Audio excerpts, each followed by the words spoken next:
Abra sua Bíblia no livro de Atos, capítulo 7, versículo 57. Vamos ler do 57 em diante. Livro de Atos, capítulo 7, 57. Tem uma passagem que eu gosto muito, não vou lê-la agora, porque eu acho que ela merece um culto, uma pregação só para ela, né? Mas é muito interessante. Jesus, os discípulos chegam até ele e dizem assim: mestre, os gregos desejam te ver. Porque naquele tempo, né, o mundo havia sido dominado pelos gregos, depois foi dominado pelos romanos. E os gregos tinham uma influência muito grande no mundo, até porque, né, até por isso, o idioma no tempo de Jesus era o grego. O Novo Testamento foi escrito em grego, porque a dominação grega foi muito grande, foi muito forte. Mas os romanos depois tomaram conta. Disseram: Jesus, os gregos querem te ver, alguns gregos. E Jesus respondeu assim: é chegado a hora do Filho do Homem. Porque se o Filho do Homem não morrer, ele fica sozinho. É como uma semente, se ela não morrer, ela fica só. Mas se ela morre, ela dá muitos frutos. O que Jesus estava dizendo, em outras palavras? Enquanto eu estou pregando para os judeus, eu não preciso morrer. Por quê? Porque os judeus já têm a salvação por conta da fé de Abraão. Eles já estão incluídos no plano de Deus. Mas a partir do momento que os gregos também querem desfrutar da salvação, obrigatoriamente eu terei que morrer, para que eles também tenham acesso ao reino dos céus. Aí ele chega à seguinte conclusão: é como a semente. Se ela não morrer, ela fica só. Mas se ela morrer, ela dá muito fruto. Dizemos, Jesus precisou morrer para que outras pessoas fossem o quê? Fossem salvas. Jesus precisou entregar a sua própria vida, sacrificar a sua vida, para que outras pessoas tivessem o quê? Vida também, e vida em abundância. Se nós olharmos para a Bíblia Sagrada, Jesus foi aquele que entregou a sua vida para a nossa salvação, é verdade, mas ele não foi o único. Muita gente morreu para que nós pudéssemos estar aqui hoje. Apóstolos, profetas, servos, pregadores, mensageiros, muita gente morreu para que a igreja chegasse até aqui. Porque no passado, quando as pessoas entregavam a sua vida para Jesus, elas já tinham essa consciência e elas já sabiam que elas estavam dispostas ao quê? A morrer pelo Senhor. Sempre foi assim. De um tempo para cá, nós estamos buscando pessoas que queiram viver pelo Senhor, e está uma luta tremenda. Mas naquele tempo, eles não estavam dispostos apenas a viver para Deus, eles estavam dispostos ao quê? A morrer para Deus, a morrer por Jesus. E foi o que aconteceu nessa passagem, né? Jesus abre o caminho entregando a sua vida, mas depois dele, tantos outros fizeram a mesma coisa. Olha o que diz: mas eles, gritando com grande voz, taparam os ouvidos e arremeteram unânimes contra ele. Ele quem? Estevão.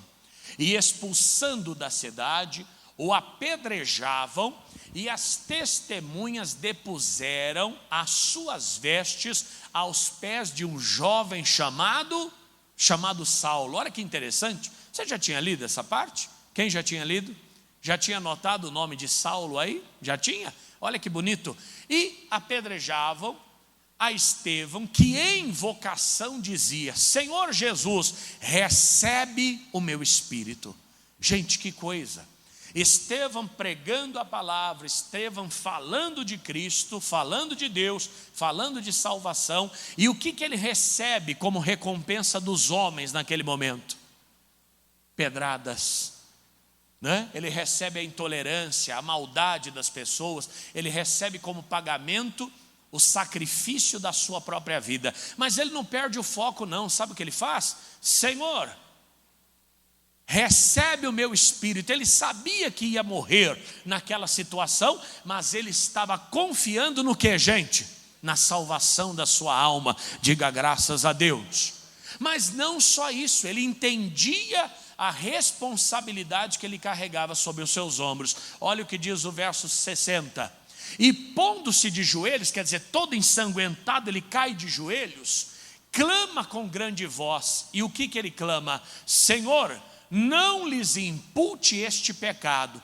E tendo dito isto, adormeceu. Que coisa! Pregando o evangelho, falando de Deus, da salvação, do reino vindouro, da vida vindoura, e ele é apedrejado. Pegam as vestes dele e jogam aonde? Nos pés de Saulo. Quem era Saulo? Saulo era um perseguidor da igreja, era um agente romano, embora também fosse judeu, e que estava ali para destruir, estava ali para matar tantas quantas pessoas fosse possível. O interessante é que quando essas vestes caem nos pés de Saulo, ele não tem nenhuma reação. Mas o Estevão age. O que ele faz? Ele abençoa a vida daquelas pessoas. Aí é a parte complicada. Por quê? Porque abençoar quem a gente ama é muito fácil.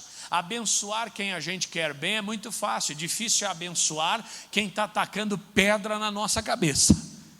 Por isso que eu digo, viver por Cristo nem sempre vai ser suficiente.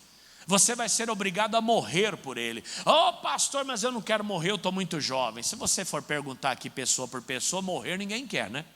Todo mundo quer ir para o céu, mas ninguém quer pagar o ingresso. Todo mundo quer continuar vivo aqui para sempre, né? É normal, é normal. Só que tem um porém. Estevão nos deu uma lição. O que ele faz com aquela multidão? Ele abençoa aquela multidão. Ele diz, Senhor, não lhes impute este pecado. O que é abençoar, gente? Lembra? Falar bem. Ele, em vez de lançar uma palavra de reprovação sobre aquelas pessoas, o que ele faz? Ele lança uma palavra de perdão sobre elas.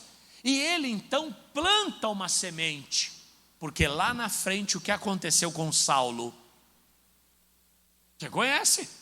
Ele se converte, ele tem um encontro com Deus e nós vamos chegar lá. Mas o que eu quero chamar a sua atenção primeiro é: quem aqui está disposto a morrer pela causa do evangelho, pela salvação da sua família? É uma pergunta que não quer calar. Você fala, pastor, mas como morrer? Eu estou com 30 anos, 28, 27, tenho muito pela frente. Calma. Morrer não é só deitar no paletó de madeira, não. Diga, Deus me livre. Morrer também é você perdoar alguém que não mereça, sacrificando a sua vontade. Porque se fosse pela vontade da carne, ele certamente não abençoaria. O que ele faria? Ele amaldiçoaria. Morram todos vocês. Teria feito com eles como Jesus fez com a figueira. Nunca mais nasça fruto de ti. A figueira secou desde as raízes. Nós, como servos de Deus, nós temos que morrer o tempo todo, gente. Quem ainda não entendeu isso, não produz frutos para Cristo. Como ele mesmo disse, se a semente não morrer, ela fica sozinha. Por isso que tem muita gente sozinha. A pessoa fala, pastor, eu não consigo convencer, eu não consigo convidar, eu não consigo trazer ninguém. Na minha casa não vem ninguém. Sabe por quê? Porque certamente você ainda não morreu.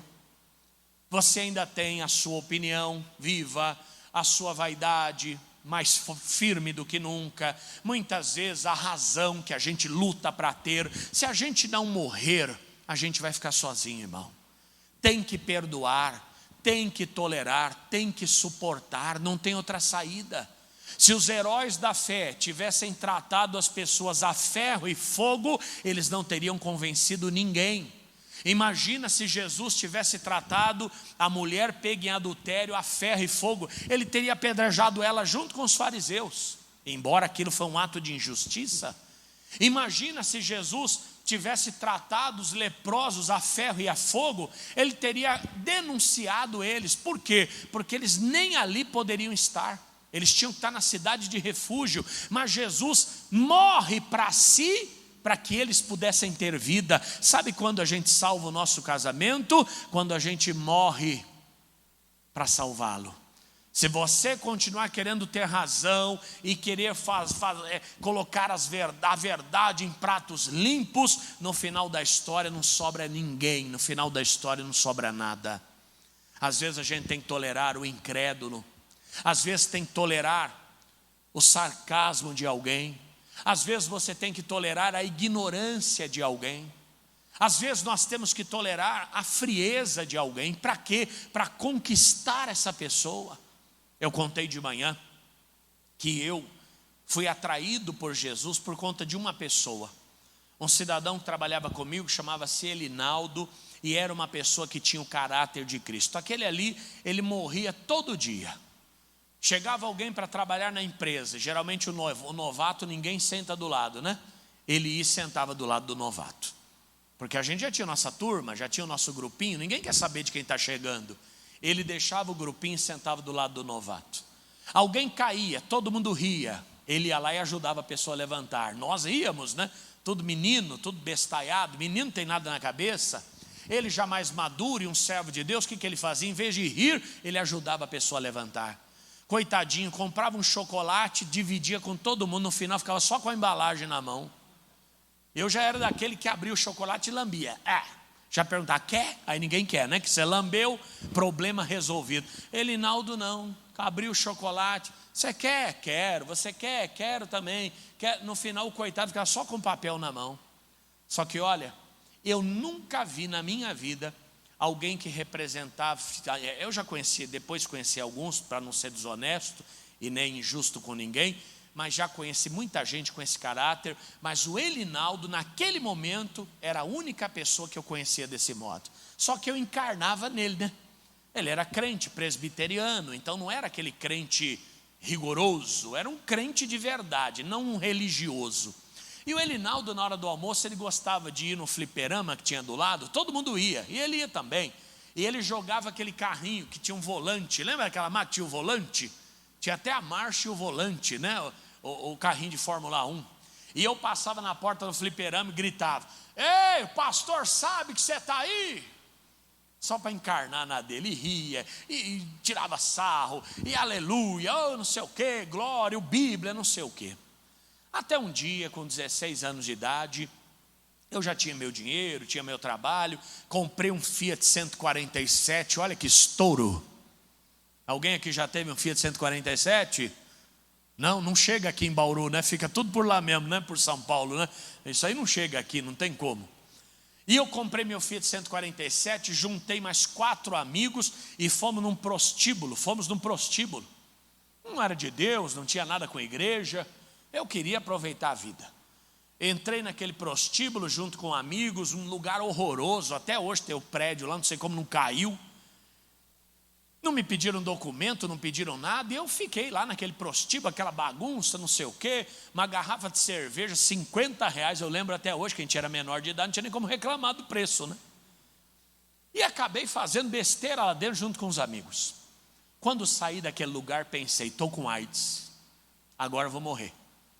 Embora fiz tudo que tinha que fazer, prevenido, né? E no final acabei tendo a certeza de que não estava. Mas na minha cabeça eu tinha pego AIDS. Menino, não sabia nada da vida. Como é que eu ia falar para minha mãe que eu estava com AIDS? Cheguei em casa destruído, arrasado. Naquela semana, naquele mês, naquele ano, eu não lembro, o Cazuza morreu de AIDS. Eu falei, se o Cazuza morreu em 1 ano, eu vou morrer em 2 dias. É duro, lascado na vida. E aquilo acabou, para minha vida acabou. Eu imaginei que minha vida tivesse acabado. Cheguei no trabalho, abatido. Tinha os meus amigos da bagunça, mas eu não queria bagunça. Tinha os amigos das brincadeiras, eu também não queria. De quem que eu lembrei? Do crente. Fui até o crente. Falei, Elinaldo, tudo bem? Fala, Fatioli. O Jesus que você acredita cura. Ele falou, por quê? Eu falei, não interessa, eu só quero saber se cura. Eu não ia falar com ele, morava só com minha mãe, meu pai não morava comigo, não tinha quem falar, mas também não ia falar minha vida para os outros. E ele falou, por quê? Eu falei, não interessa, eu quero saber se cura. Não, Jesus cura. Falei, então me leva na tua igreja que eu preciso ir lá. Que dia tem culto? Ele falou, tem um culto aqui de quarta-feira, aqui do lado, na sede da minha igreja. Era a igreja presbiteriana conservadora. Eu fui com ele. Só que eu falei, olha, se começar com gritaria e pedir dinheiro, eu vou embora na hora, já estou avisando. Ele falou, fica tranquilo que não é nada disso que você está pensando. Cheguei lá, cheio de pompa, né? Cheio de julgamento. Era uma igreja até como essa, assim, parecida com essa. E o pastor entrou, Muito bacana, pastor. Boa noite, gente, tudo bem? Canta assim comigo. Os que confiam no Senhor são como os montes de Sião, que não se abalam para sempre. E eu fui diminuindo, até que no final de tudo aquilo, eu tinha entregado o meu coração para Jesus. Na hora de ir embora, ele perguntou, a pergunta clássica: gostou? Falei: gostei. Quando é que tem de novo? Ele falou: quarta-feira que vem. Falei: então eu vou. Fui de novo na quarta-feira, até que ele falou: você não quer ir domingo comigo no culto da minha igreja, que aqui é a sede, a minha é no bairro. Eu falei: eu vou. Foi ali que eu entreguei a minha vida a Jesus. Mas sabe por quê que eu consegui enxergar Jesus, mesmo naquela situação? Porque eu tive um amigo que morria todos os dias para mostrar para a gente que o amor de Deus é verdadeiro. Aquilo que me atraiu. Porque Bíblia tem em todo lugar, gente. Crente tem em todo lugar.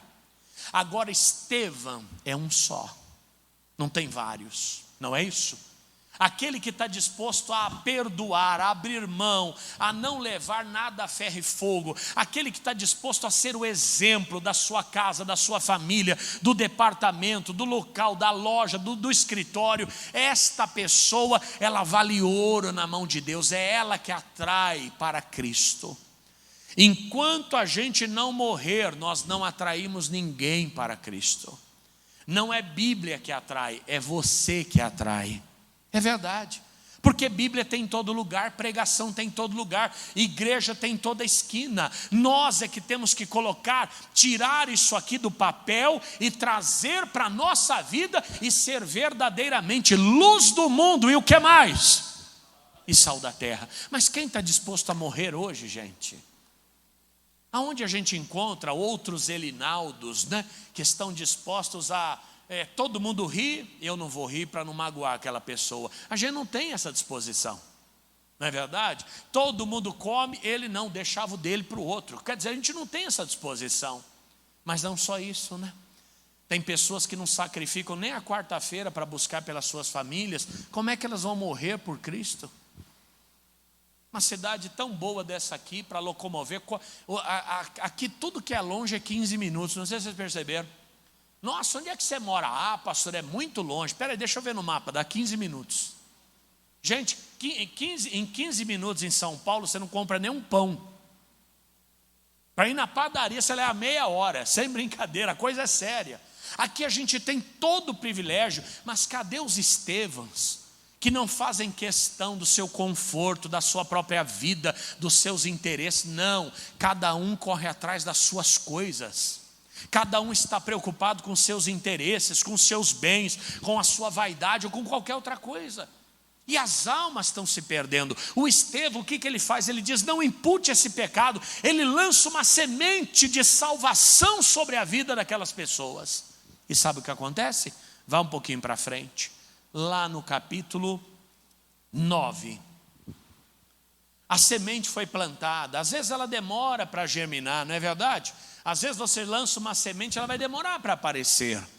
Mas olha, a semente, ela tem poder de vida. As palavras que saem da nossa boca têm vida. Diga: minha casa é abençoada. Diga: minha família é abençoada. Diga: o meu casamento é abençoado.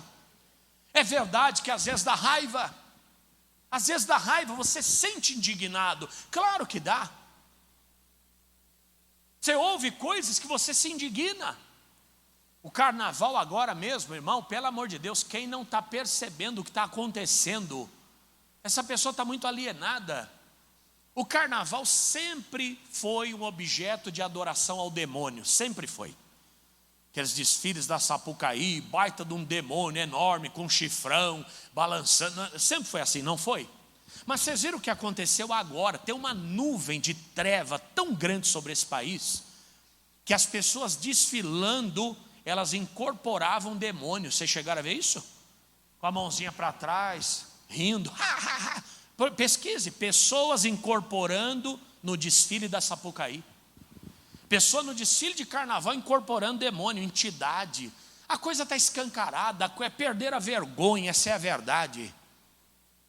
E um cidadão escreveu num desses comentários, né? Que o povo fala, tem crente em tudo quanto é lado. E o cidadão escreveu assim: daqui a pouco vem um crente infernizar. Aí eu não aguentei, escrevi logo embaixo. Escrevi: como infernizar quem já vive no inferno? E é verdade. Às vezes eu preciso morrer, eu estou precisando morrer, Jesus, que eu não aguento essas coisas. Eu estou precisando morrer, é verdade, para atrair mais gente para Cristo, porque é muita injustiça, é muita coisa errada, e às vezes a gente fica entalado, é verdade ou não? E as pessoas têm mais prazer, né? Uma vez um tio meu compartilhou um bannerzinho, uma pessoa com uma cesta básica na mão e uma senhora recebendo a cesta básica. E na figurinha estava escrito assim: dízimo era a cesta básica, igreja era o que estava dando a cesta básica, e o povo era o que recebia a cesta básica. Esse é o verdadeiro dízimo. Eu mandei para ele, falei: amigão, o que você entende de dízimo? O que você entende de Bíblia? Até que pelo que eu sei, você é da macumba até um dia desses. Não, porque realmente tem muita coisa nas igrejas que eu não concordo. Falei para ele: sabe por que o mundo está desse jeito? Porque as pessoas têm muito assunto para falar contra a igreja, mas ninguém tem coragem na biqueira de droga e falar para o traficante: toma vergonha na sua cara. Por que não fala? Porque mexer com um crente é fácil, não é verdade? Chamar pastor disso, daquilo é fácil.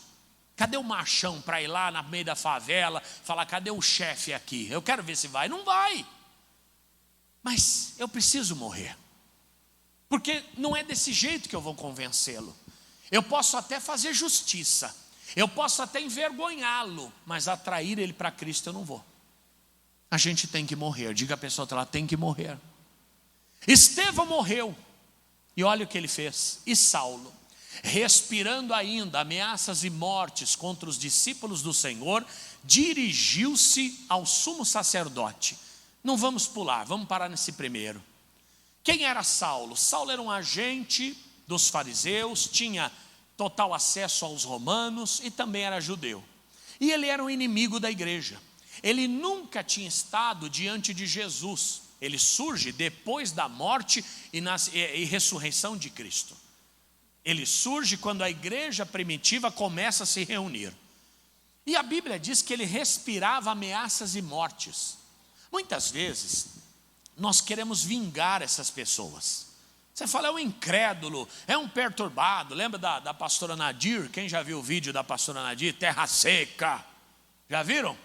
Terra seca. Coitada. Mas ela é boazinha, que colocam os vídeos dela numa velocidade mais acelerada.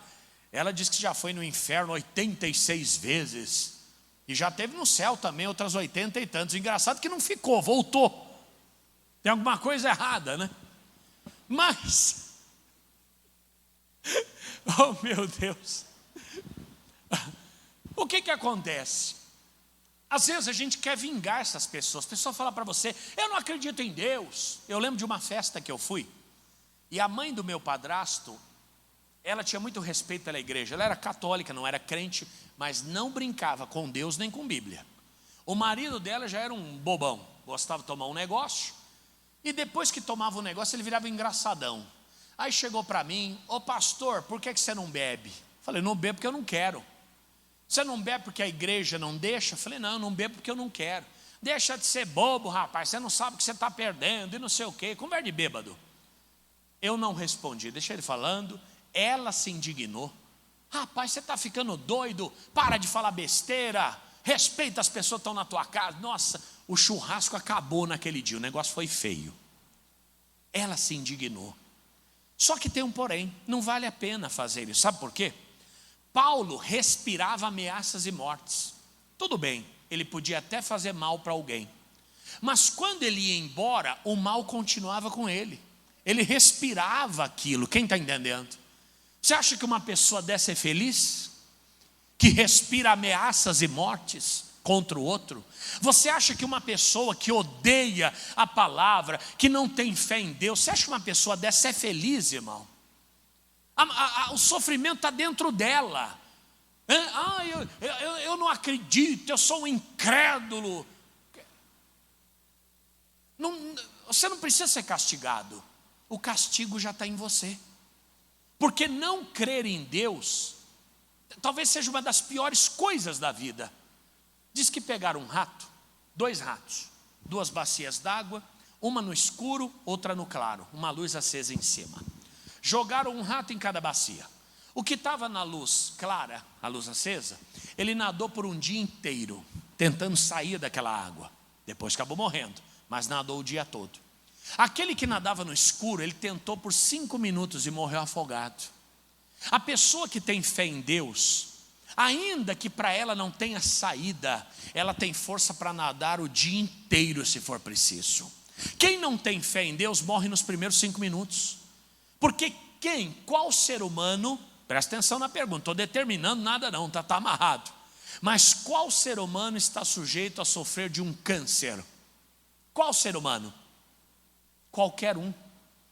Agora, entre um camarada que crê na vida eterna e um que não crê, quem vai ter uma batalha muito mais tranquila? Quem vai ter conforto? E ainda que os 2 morram, quem vai ter uma morte mais sossegada do que o outro? Claro que é quem crê na vida eterna. Claro que é quem tem esperança da vida eterna. Quem não tem essa esperança, ele já morreu antes da morte chegar, antes dos olhos fechar.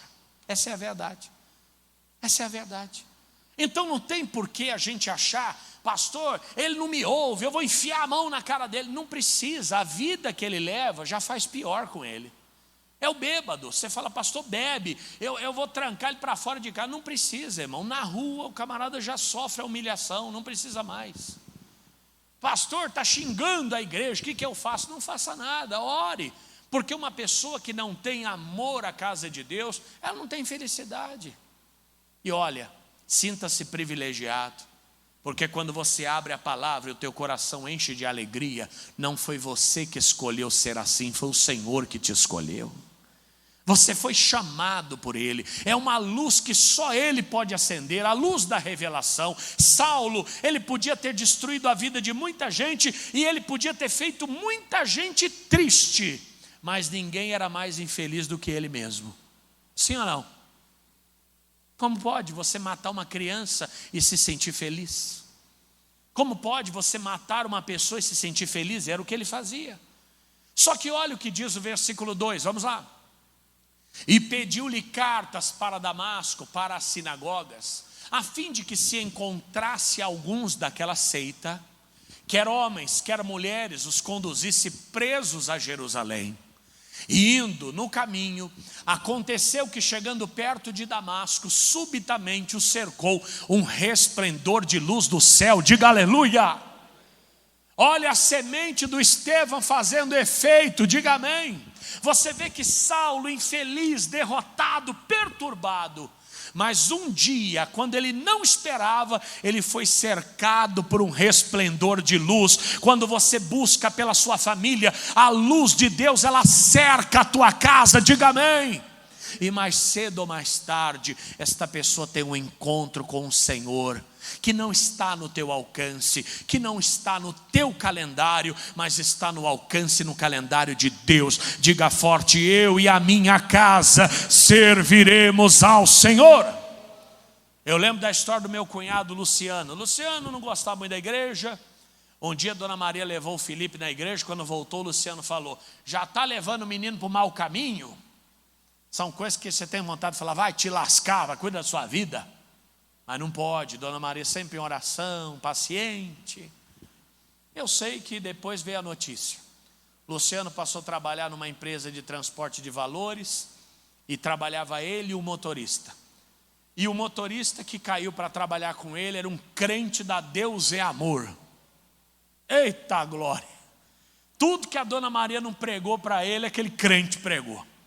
Resumindo, cercou a vida dele, não tinha como ele fugir. Aquilo que você não pode fazer, Deus faz.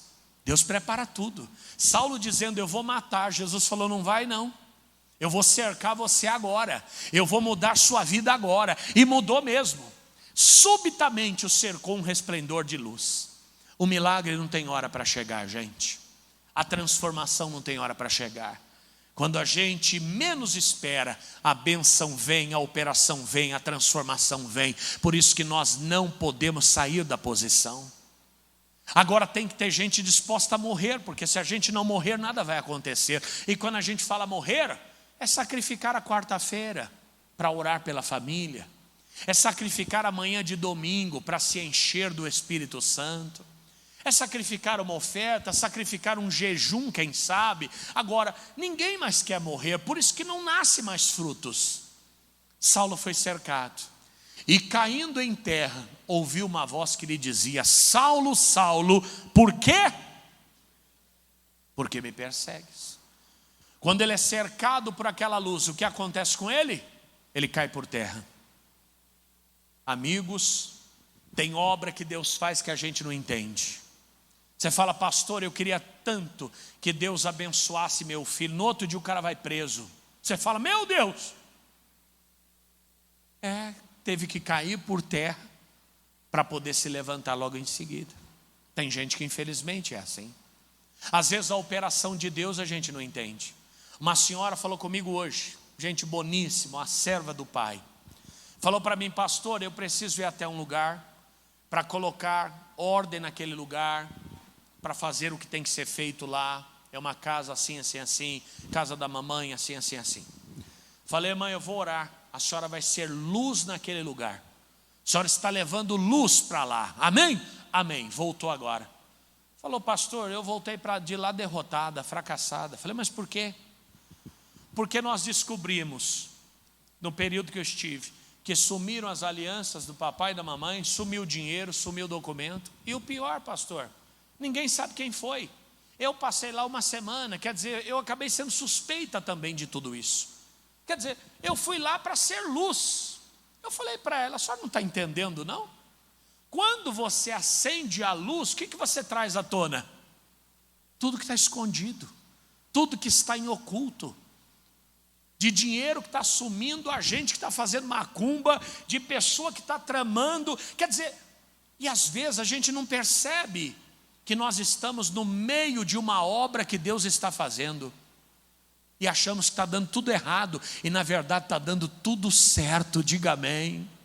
Lembra do carcereiro que as cadeias abriram, o carcereiro achou que era o fim da vida dele. Pelo contrário, foi o começo da vida dele. Quando o homem põe um ponto final, meu irmão, Deus coloca a vírgula e a história segue. Diga amém. É o que Deus está fazendo conosco aqui. Ai, meu pastor, eu voltei de lá arrasada, porque eu descobri que sumiu isso, sumiu aquilo outro. Falei: peraí, irmã, eu não disse que a senhora ia ser luz? Conta o pastor Jaime, o missionário, que quando a igreja adquiriu o Cinemetro, que é onde hoje é a nossa sede em São Paulo, a igreja com pouco recurso. Então qual era o plano? No fundo, na tela do cinema, tinha uma cortina vermelha enorme que fechava a tela. Então nós vamos investir só na iluminação, porque aqui é muito escuro, é um cinema, e nós não vamos gastar com a cortina. A gente vai manter a cortina do cinema, ok? Ok. Começou o trabalho de iluminação. Quando acendeu as luzes, cada roda de gordura na cortina, meu irmão. Cortina manchada, comida de barata, cortina feia, desbotada. Teve que trocar a cortina. Por quê? Quando você acende a luz, o que aparece? O feio, o errado, o velho, aquilo que não produz. Aparece tudo que até então estava em oculto. Quando você ora para que Deus coloque luz em você, na sua vida, na sua casa, a gente acha que vai ser o quê? Um caminho iluminado. Não é bem isso não. Deus vai mostrar para você tudo que está errado lá dentro, para que você corrija, e você tem que ter força para ser um agente de Deus naquele lugar. A luz brilhou, o que aconteceu com Saulo? Caiu por terra, pum! E ouviu uma voz que lhe dizia: Saulo, Saulo, por quê? Aqui já tem outra lição. Saulo nunca esteve com Jesus. E Jesus diz a ele o quê? Por que você me persegue? Mas espera aí, Saulo nunca perseguiu Jesus. Saulo perseguia a igreja, Saulo perseguia os crentes, Saulo falava mal da congregação, da seita dos nazarenos. Só que a gente esquece que ai daquele que toca no ungido de Deus. Quando eu falo mal da igreja, eu estou falando do próprio Jesus. Quando eu estou perseguindo a igreja, eu estou perseguindo o próprio Jesus. Quem está entendendo? Quando eu me levanto contra a obra de Deus, e obra de Deus não é só isso aqui não, obra de Deus na vida de alguém. A pessoa vem toda feliz, ai, eu estou indo lá na igreja, sei lá, Bauru tem mais igreja que crente também, né? Sei lá, fala o nome da igreja aí. Quadrangular. Ah, não, quadrangular você não vai não. Deixa. A obra de Deus está sendo feita, e a obra não é nossa, a obra é de quem? É dele. Eu lembro de uma senhora que visitava a nossa igreja. Ela tinha um carrinho de lanche, por isso que eu peguei amizade com ela. Acordar você aí, né? Estão dormindo, né?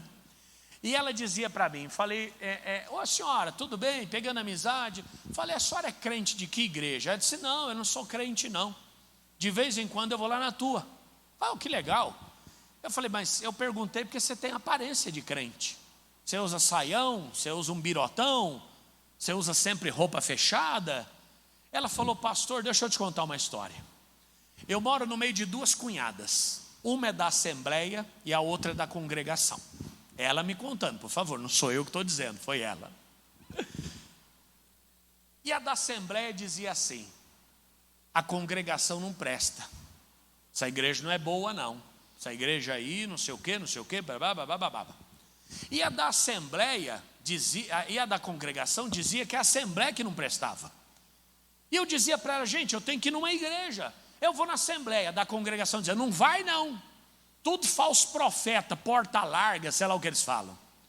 E ela dizia, então tá bom, eu vou na congregação. Não vai não, que a congregação é seita. Ali Deus me livre, não sei o que, babá. Pastor, um dia eu falei para elas, tudo bem, eu não vou nem na congregação nem na assembleia, eu vou na graça. As duas juntaram e disseram, não presta também. Ela falou, pastor, sabe de uma coisa? Elas mudaram a minha roupa, porque elas me infernizaram tanto que hoje eu só uso saia. Mas eu não consegui me apaixonar por Jesus. Eu não consegui me firmar em nenhuma igreja. Ao invés delas me motivarem, elas tiraram de mim a vontade de servir a Deus. Nós não podemos ser esses instrumentos, irmão. Não importa a igreja, lembra da canção? Não importa a igreja que tu és. Cadê o pessoal que não estava no dilúvio, mas pisou na lama? Se aos pés do Calvário tu estás, se o teu coração é igual a meu. Que desafinado agora, valeu a intenção, mas que desafinou. Como é que é? Dai a mão. Ai meu Deus. É esse o caminho, é esse o caminho. Amigo, Deus tinha uma obra com Saulo. E como foi que ele fez? Do jeito dele. A nossa parte é morrer. O que é morrer? Das 7h30 às 9h, quarta-feira eu estou na igreja. Eu estou morrendo para a minha vontade, para que a vontade de Deus se estabeleça. Eu não brigo por qualquer coisa, eu não faço questão de qualquer coisa. Eu não vou tirar satisfação por nada. Às vezes é difícil. Entre o casal, o homem que quer salvar a mulher quer salvar o homem, irmão, é uma luta. Eu já vi casos de homem trancar o portão e deixar a mulher dormir no portão lá de fora. Teve um tempo que era assim. Não vai na igreja, eu vou. A mulher vinha para a igreja, o homem trancava o portão. Quando chegava, eu já dormia na rua. Eu já vi isso acontecer. Roupa queimada, roupa no quintal. Era uma perseguição tremenda. Quer dizer, hoje está muito mais simples, está muito mais fácil. Hoje o máximo que a gente tem que engolir é um sapinho. Antigamente era uma perereca desse tamanho. Antigamente era uma escova de dente que você tinha que engolir. Hoje não, hoje todo mundo é meio que evangelizado, todo mundo é meio crente. Você pode ver até na Rede Globo, está amarrado, na Rede Globo fala está amarrado. Mas fala saravá também, né? Ali é uma mistura de tudo. Então você vê, eu sou Jesus a quem tu persegue. O 6. Duro é para ti recalcitrar contra os aguilhões. Voltando ao que eu falei no início. Não precisa você vingar alguém que não tem fé. Você não tem fé? Vou dar com a Bíblia na tua cara. Não precisa. A incredulidade dele já é o seu maior prejuízo. Quando eu fui para a região de Campinas, um pastor não sei como ele fez, ele apertou o botão de áudio do WhatsApp e mandou para o grupo uma mensagem. Eu não sei qual era o recado, o que estava acontecendo. Eu sei que a mulher dele mandou no grupo de pastores: se o Fatioli tem que ir embora, deixa ir embora logo de uma vez. Saiu no grupo de pastores. Não deu outra, né? Não tinha como esconder. E ele me procurou para pedir perdão. Falou: pastor, o senhor desculpa, aquele áudio é da minha mulher, porque o senhor tinha marcado uma reunião e ela estava dizendo assim: se ele tem que ir embora, vai logo de uma vez, não precisa ficar marcando reunião. Deselegante, né? Mal educado, né? E eu vim aqui pedir perdão para o senhor, porque realmente isso não se faz, isso não se fala. Falei: amigo, fica tranquilo, você está perdoado. Eu não vou tomar providência nenhuma contra você. Sabe por quê?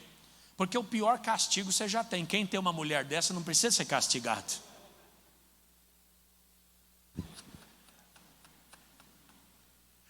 Uma mulher que manda mensagem ofendendo o líder no grupo de pastores, esse pastor não precisa de castigo, ele já tem o pior, que é a mulher, que ele vai ter que carregar para o resto da vida.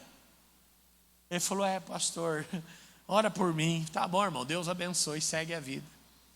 Então, meu irmão, a pessoa está na macumba: macumbeiro nós tem que pegar. Não, tem que orar por eles, coitados. Porque você rapar a cabeça, tomar sangue de galinha, bater testa no chão, a pessoa o castigo já está embutido. É a pessoa que está indo para o inferno, não precisa mais, é o nóia. Eu vou pegar esse nóia, não precisa fazer nada, coitado. Mais do que já apanha pela própria vida.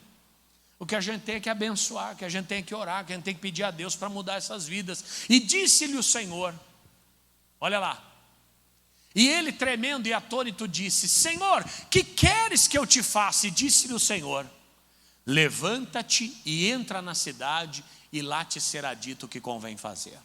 Será que Estevão podia imaginar que um dia esse homem estaria nessa posição?